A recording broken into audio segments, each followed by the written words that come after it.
Welcome back, everybody, to our fourth episode of the Gold Stripe Podcast. I'm Caleb here with James, and today we're going to talk about our reactions from the Super Bowl.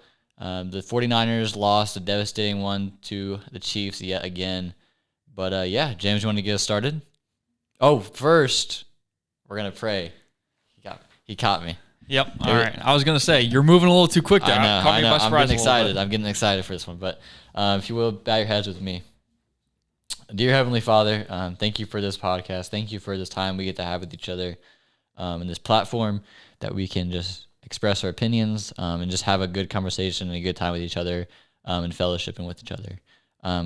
God, we thank you for this beautiful day you've given us, and we thank you for blessing us with our healthy bodies and the nourishment that we get from the food we're able to have here. The friends we get able to have, we thank you for all of that, and we thank you for this opportunity we get to have. In your son's name, amen. Amen. Oh, man. All right. Well, let's get it started. Also, if you guys haven't noticed, James got a haircut. Yeah, it's probably pretty hard to tell. I just got a little off the top. Just a little bit. But it's good. It's good. It's nice. I like it. I mess with it, but we'll see. We'll see if the ladies dig it. All right. Hey, starting us off, we got some Super Bowl, recap and reactions. Yeah. I mean, great game last night. Mm-hmm. It was, yeah. I didn't really have a problem with it. Like, good officiating. Not really any really bad calls. Like, that was good. I was saying last night, unfortunately, there was no calls that didn't go the 49ers' way, so we could all blame it on the script. Yeah. They just won fair and square, and unfortunately, it was Taylor Swift's team. Yeah. Yeah, it was not good. That's the moral of the story. I know Wes was very disappointed, very devastated, and we got to see the new overtime rules being put in play. But we were talking about that. So you think that that's what I was confused about. You think that if the time, well, we'll say this for the people that might not have watched it for some reason. I don't know who this would be, but so the game went into overtime, and the 49ers scored, and there was probably like 9 minutes left in overtime. Yep, they got a field goal. And so the Chiefs marched down, and it took them literally 9 minutes to march down the field. Yeah.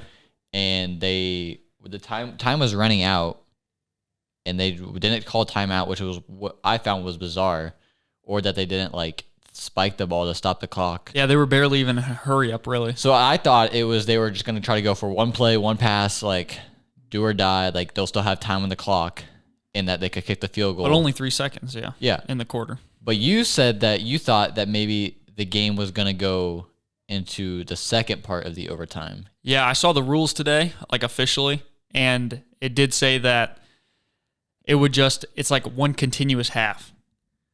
So basically, yeah, if they wouldn't have scored there, they would have just switched sides, and they would have gone to the opposite side and continued the quarter until they scored a touchdown. Yeah. But now I'm curious who wins.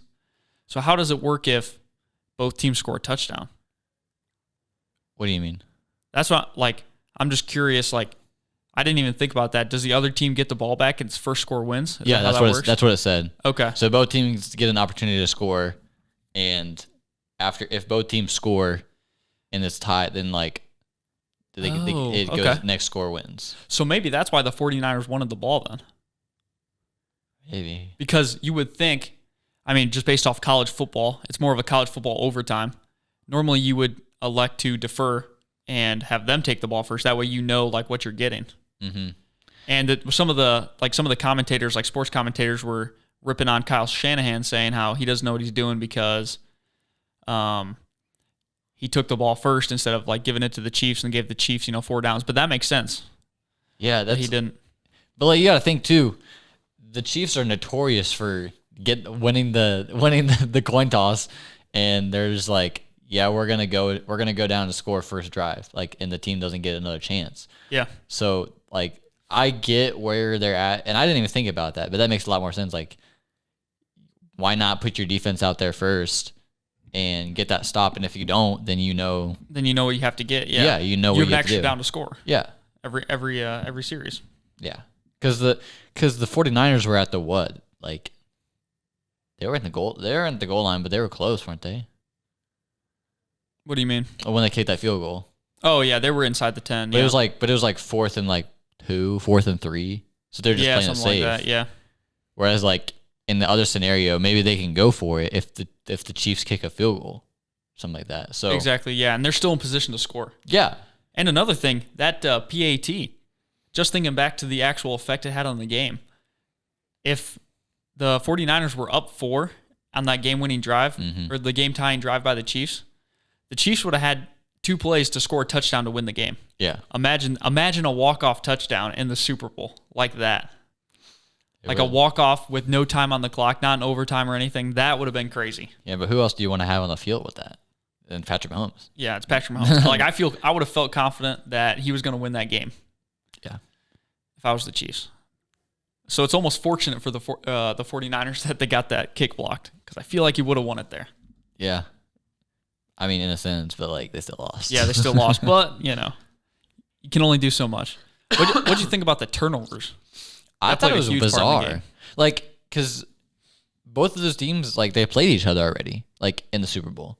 So, like, they know, like, most of them have had that experience. I know, like, Christian McCaffrey didn't really have that experience. And, like, some other players didn't have that experience, really. But still, like, there was just, like, a lot of jitters. I felt like that drop punt. Well, it wasn't a drop, but it hit. With the unfortunate punt for the 49ers. And then he did drop. I mean, he dropped it. Yeah. And then should have fallen on it, but, in the heat of the moment, in the heat of the moment, it's just, there's really nothing you can do. It was just very unfortunate. And that led to the Chiefs scoring a touchdown. But Juwan Jennings, man. A little passing touchdown for him. He balled out. We were talking about that. I was like, if the 49ers win, like, he's the MVP. Well, CMC with that last drive, man, he put him back into it. I think CMC would have won it, but Juwan Jennings definitely had a case, bro. I think he had a better case than Christian McCaffrey. Sure, Christian McCaffrey drove them down the field, but they didn't get a touchdown. That's true. But if he would have scored, I think he would have gotten it for sure. Yeah, I agree. But imagine if he would have gotten the trifecta. The trifecta would have been nuts. And then a receiver winning the MVP, that would have been crazy. I would not have seen that coming, especially like on that stack. Like he's West say what? He's their 4th best like receiver. Like, I mean, he's really good. Don't get me wrong, but you're telling me like before the game, someone would have said like Brandon Ayuk, not him, not CMC, not Debo, not Brock Purdy, not George Kittle, not Bosa or Young. You don't know who to pick. Mm-hmm. But he had a case. If they would have won the game, it would have been interesting to see, for sure. It probably would have ended up being Brock Purdy. Yeah. If we're going to be honest. It's just a quarterback award Unfortunately, now. Except for when Cooper Kupp, my boy, won it. What'd you think about sorry to interrupt you, but what'd you think about Kelsey getting into it with Coach Reed? I mean, people were mad about it, like saying how that's a bad way like to represent like football and stuff for like young kids and stuff like, and I get that, but you got to think too, like you're not gonna like, unless you're in the NFL, you're not gonna have a coach for more than 5 years. Yeah, because like college, you'll have them for 5 years. High school, you have a coach for 4 years maybe. Middle school, like you're not gonna have that. Like they're so close. I feel like that I get it. Like they even said in the interview, like we trust each other enough that like I get it.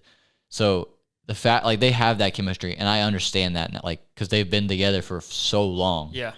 Like the same way with Bill Belichick and Tom Brady, like they were together for so long. Like it makes sense. Like it's bound to happen. Like and they would yell at each other sometimes too, just because they're two competitors trying to win a football game. And they know, like, and they respect each other enough, and they know they want to get the best out of each other, and they know like what they need to do. So, in the sense, like I get that, like why people are mad about it, but I also understand like where he was at too.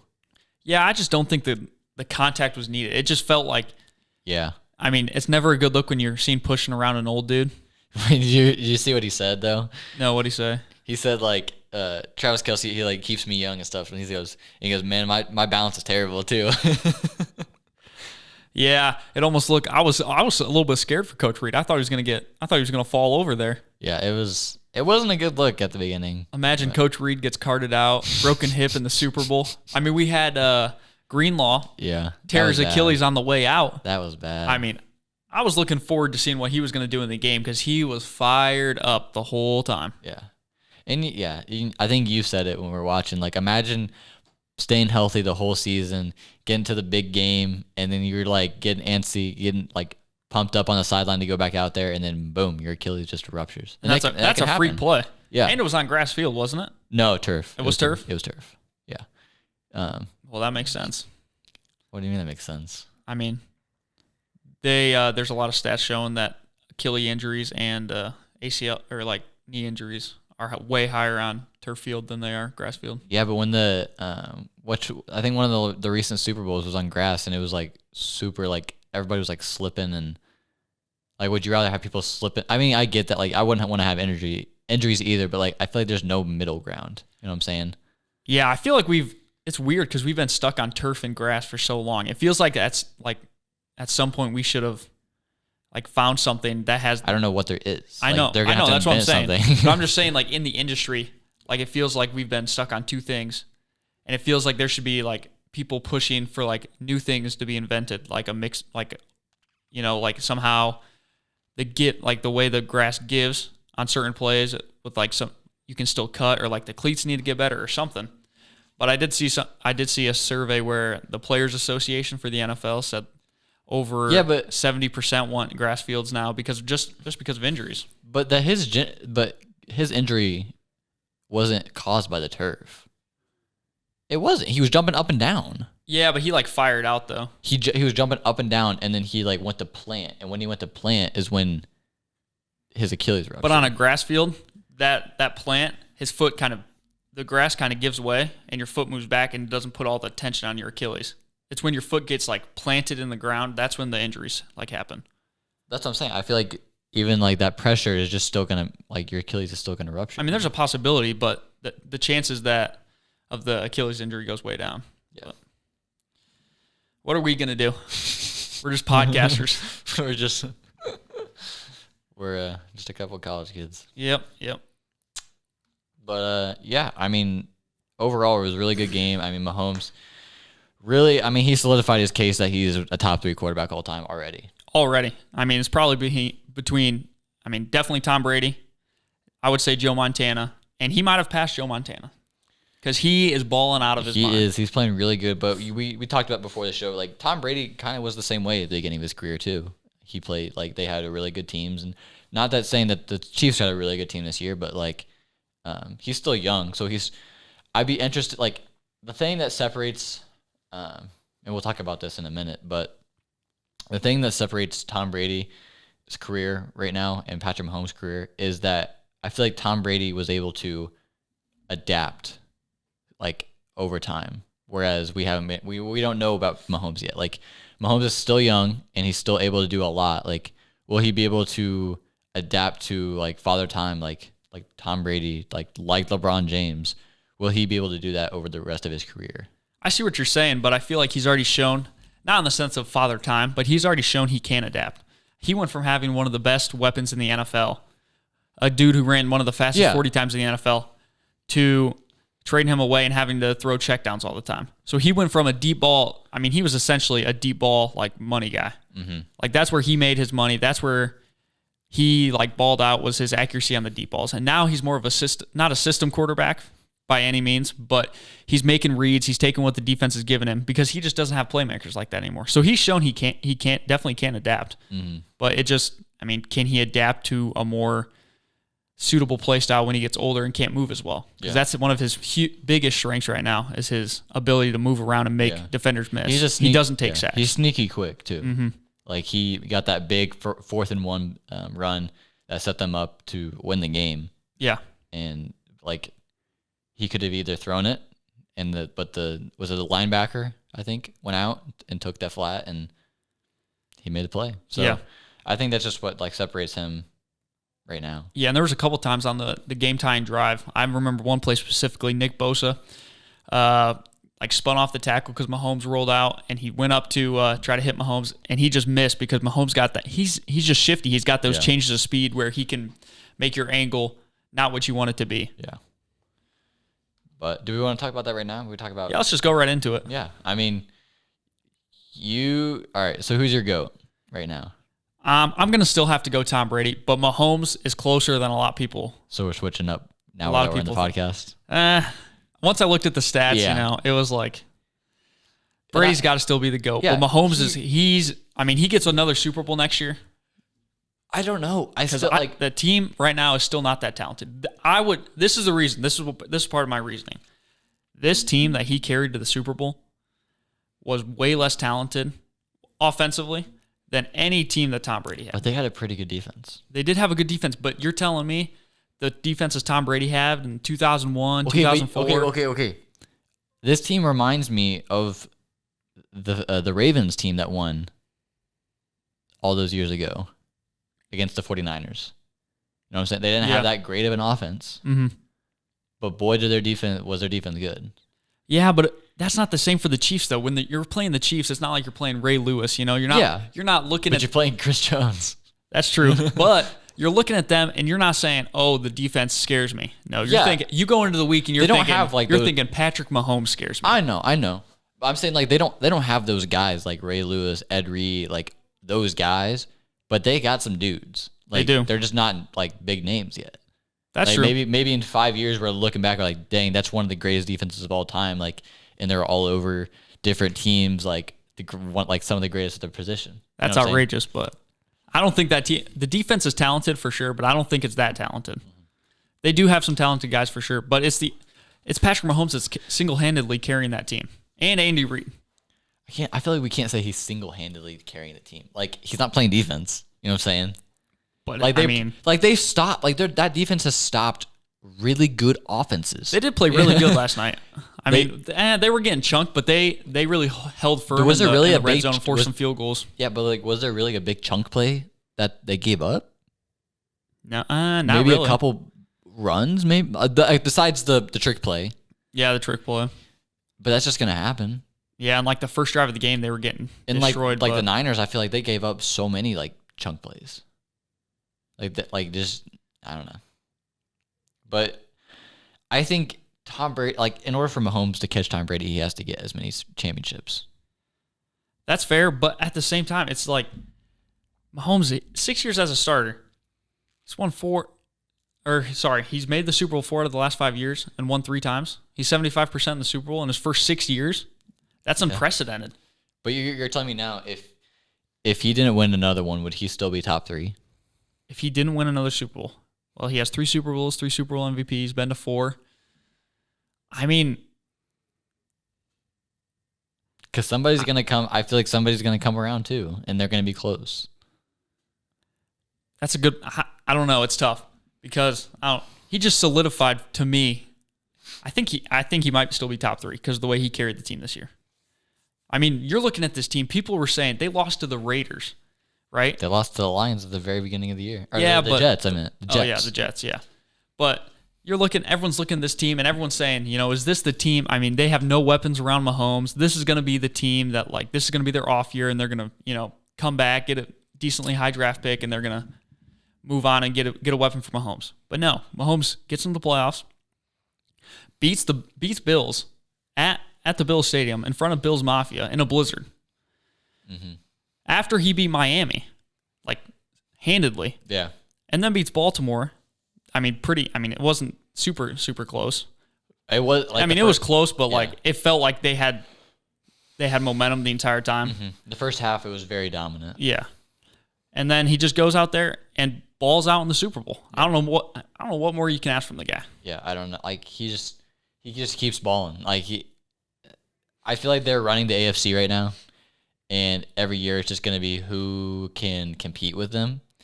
I mean, the Bengals, I was just thinking that. I can't wait for Joe Burrow to get back. I've seen so many, TikToks, and it's they'll have their fun for now. And it's Joe Burrow's, coming back. I feel like Joe Burrow is really the Mahomes stopper right now. Yeah. He's been the only one able to do it so far. So I think that's just going to be, the Bills, Bengals, or on the Lions. But Josh Allen can't beat Mahomes. That's the problem. He did.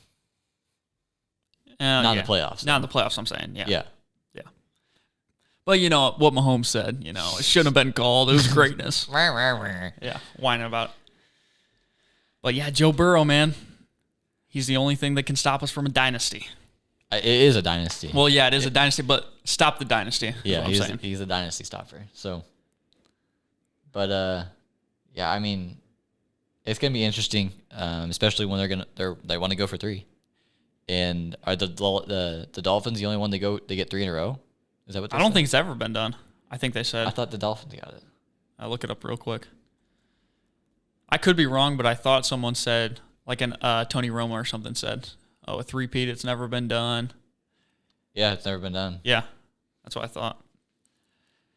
But Kelsey, he seems confident. He wants to run it back, even though I don't know who he thinks he is. No, I mean I love Travis Kelsey. I mean he's a dog on the football field, but I mean you're not like that guy anymore. You can't single-handedly carry this team. Last year was like probably his best season. Yeah, this year was a drastic fall off. Yeah, I should know. He played really good. He played like how he had at the beginning of the season, and then the whole Taylor Swift thing came about, and I feel like once that came about, he just started to like and was like nobody talked about him really except for when it came to Taylor Swift. And then after that, like it was in the playoffs, and then he started playing good again. So, and you wonder if that's actually from all those distractions, or Father Time, just catching up with them, and he's just more inconsistent now. And people are looking like he's on the depth chart, like not the depth chart, the scouting report. Obviously, like that's who they want to shut down. Yeah, that's true too. Because when him and Mahomes are cooking, good things are happening for the Chiefs. Oh yeah, but even the year before this, they didn't have Tyreek Hill that year, and they were still cooking. Yeah. They didn't really have too many weapons either. Mm-hmm. They had more than they had this year, but it wasn't anything crazy. But I mean, I don't want to say they're not going to do it, because they very well could if they keep this team together. I mean, as long as they have Mahomes on the team, they're not out of it. No. So it's going to be interesting. Is Chris Jones? Is he only on a 1 year? He's a free agent. Yeah. So that'll definitely be a big thing if they if they can get him back. They have to keep him. But I think he's going to want too much money for what they're willing to pay. And I don't know. It's just I feel like there's way too much controversy with that team. Like there's a lot of conflict, a lot of egos, a lot of in that team. So it's just going to be a very interesting offseason for them to see if they can get back to it. But if there's any team that can do it, it's them. Yeah, Andy Reid, he's the modern day Bill Belichick. He'll gel the team together. But Chris Jones, he's asking for, I think it's about $19 million is what people are projecting he's going to get. And for a defensive tackle, that's going to be a tough give. Yeah.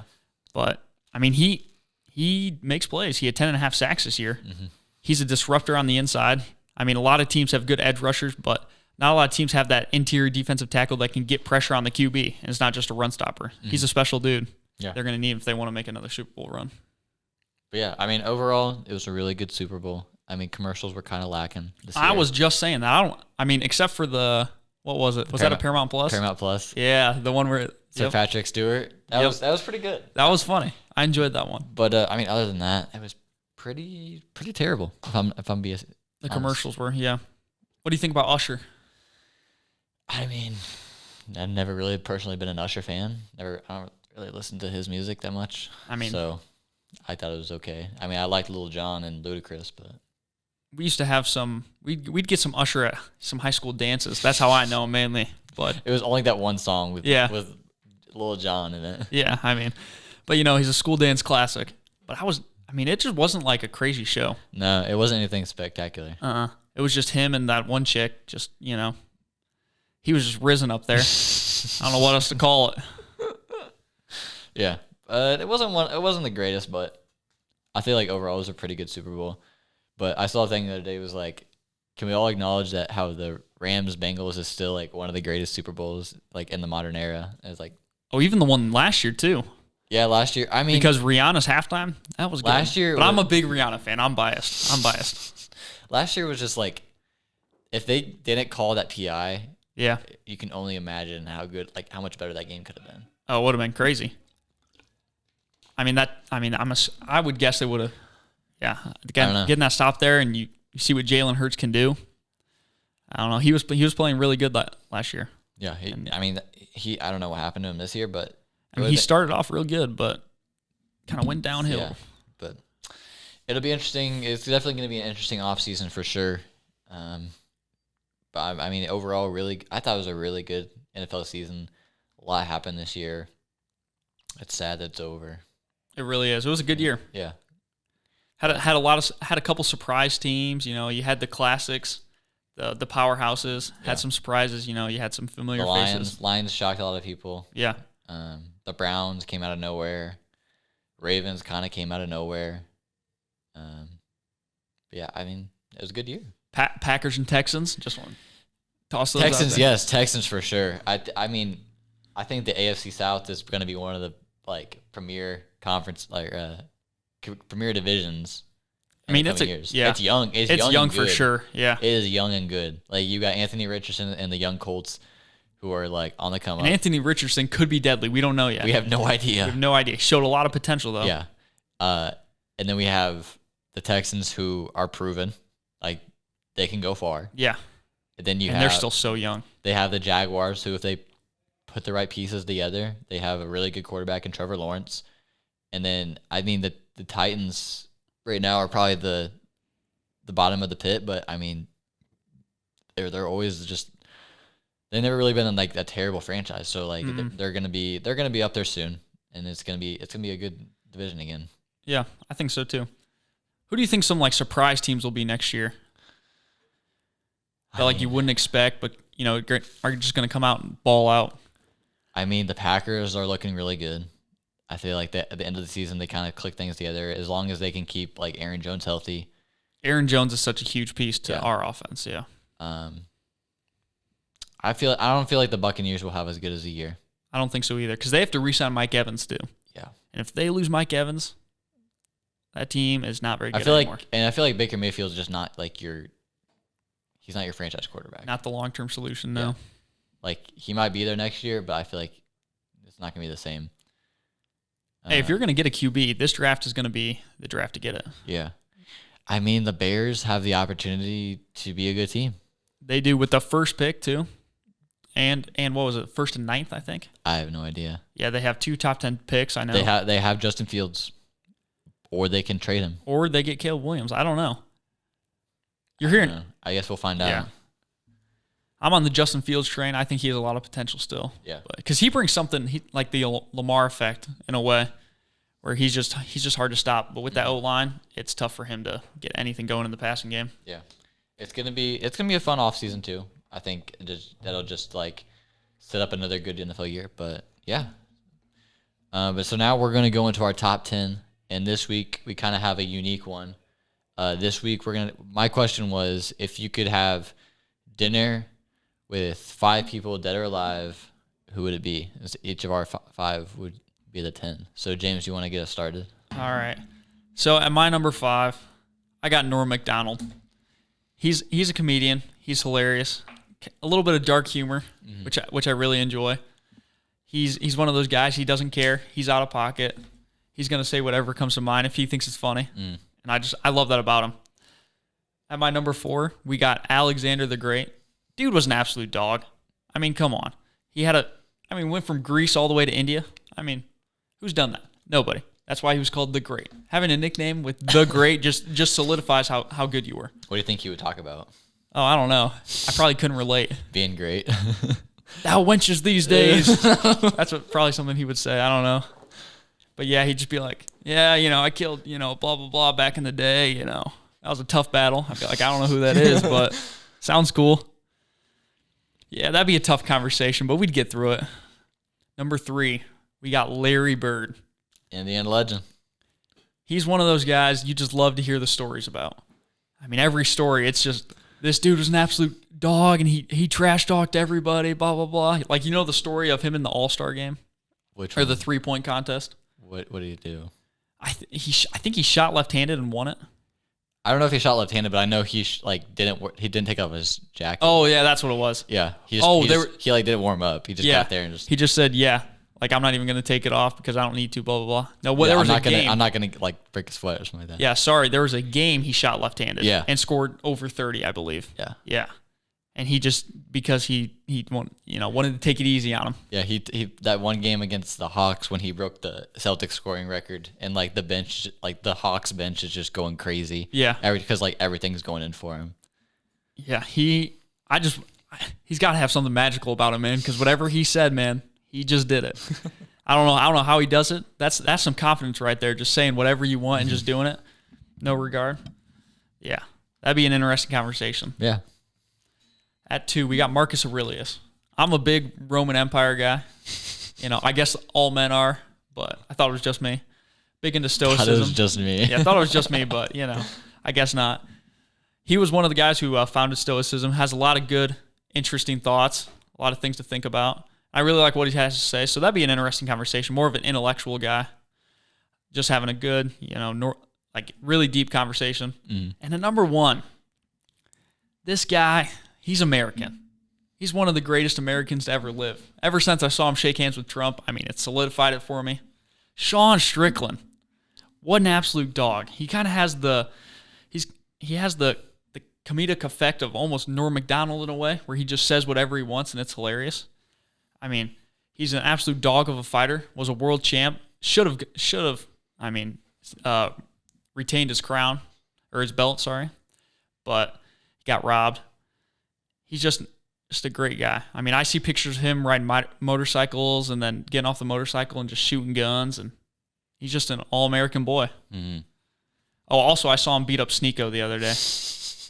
They were like sparring, and Strickland told him, he was like, last minute, I'm just going to beat the crap out of you. So if you don't want to do it, you don't have to. And then Sneeko just did it, and Sean Strickland beat the crap out of him. Made Bryce Hall mad, too. So, if the dude's making Bryce Hall mad, he's my type of guy. All right, so my 5 people that I would want to have dinner with. At number 5, I have Aaron Rodgers, because I feel like we would have some good conversations about conspiracy theories.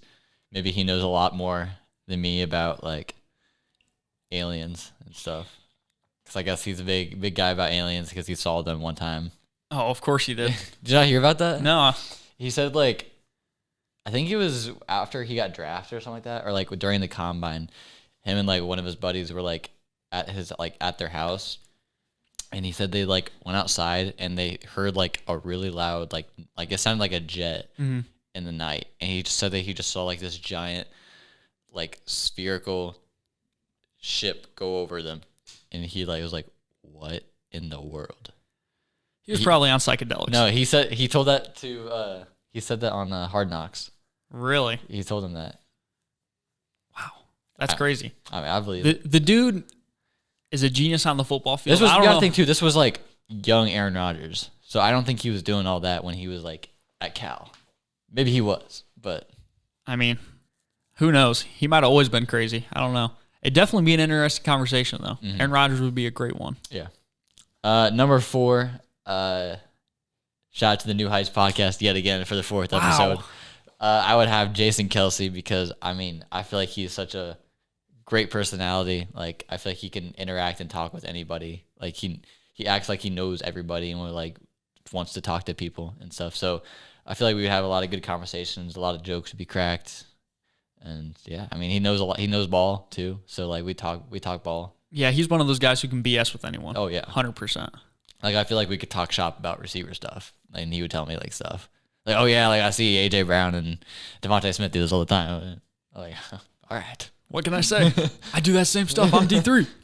But yeah, and then at number 3, I got Adam Sandler, great comedian, hilarious guy. Like I feel like I would not be able to take him serious the whole time. Just him cracking jokes, especially with like Jason Kelsey in the room. Like I feel like they would just be cracking jokes the whole time, and I would be laughing the whole time. And then number 2, Nate Bargatze. Shout out to my parents because they know. My family, they all know. Nate Bargatze is probably my favorite comedian, like our favorite comedian. James hasn't heard of him. Probably never heard of him. I feel like probably a lot of people haven't heard of him. He's kind of a newer guy. He's not like young, I guess, but like newer to the scene. Comedy. Like, yeah. He's like, people are starting to figure who he is out, and he's hilarious. Like he has just such a dry sense of humor.